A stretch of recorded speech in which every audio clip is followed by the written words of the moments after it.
J'ai le goût de vous partager une expérience personnelle. Il y a déjà plusieurs années, j'ai décidé d'innover dans ma pédagogie et dans mon évaluation. À l'époque, c'était pas aussi avancé qu'à l'heure actuelle, parce qu'on sait que l'éducation, tout comme la médecine, c'est une science et ça évolue. Accepteriez-vous qu'un chirurgien cardiaque vous opère selon les anciennes méthodes sous prétexte que cela a toujours fonctionné, quand on sait maintenant qu'on peut faire mieux?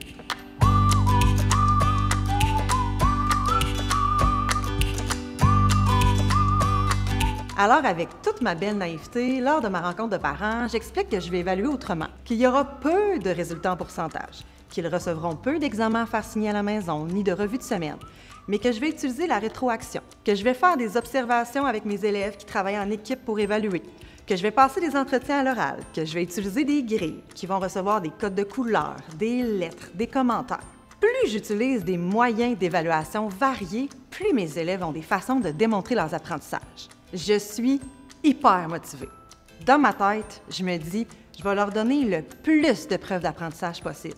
Dans notre jargon d'enseignant, c'est ce qu'on appelle la triangulation des preuves d'apprentissage.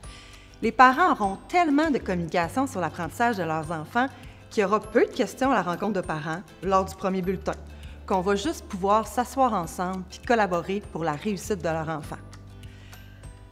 Vous voyez, quand j'ai commencé en disant avec toute ma belle naïveté, j'ai pas réalisé que tous les parents qui étaient assis devant moi ont un jour ou l'autre passé dans le système de l'éducation. Un système qui, je rappelle, doit être évolutif et doit s'améliorer. Donc, j'avais devant moi des parents qui ont été habitués à faire des examens papier avec des résultats chiffrés, une méthode par moyenne avec la calculatrice, le fameux cumul de notes, chose que moi je tentais de fuir. J'ai réalisé que j'avais pas réussi à les convaincre que j'étais une enseignante innovante qui avait le souci d'éviter d'évaluer mes élèves sur leur capacité à gérer le stress ou leur capacité à mémoriser des connaissances étudiées par cœur. J'ai assurément insécurisé les parents par cette nouveauté. J'ai compris qu'ils avaient tous une expérience scolaire qui pouvait teinter leur perception. Mon intention était pourtant de démontrer que l'évaluation est au service de l'apprentissage et qu'elle permet à mes élèves et à moi de s'améliorer.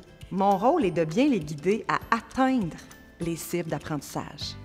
D'ailleurs, je remercie les parents de m'avoir fait confiance. Il faut accepter que l'éducation change et évolue, qu'on doit faire équipe dans ce changement et surtout se faire confiance.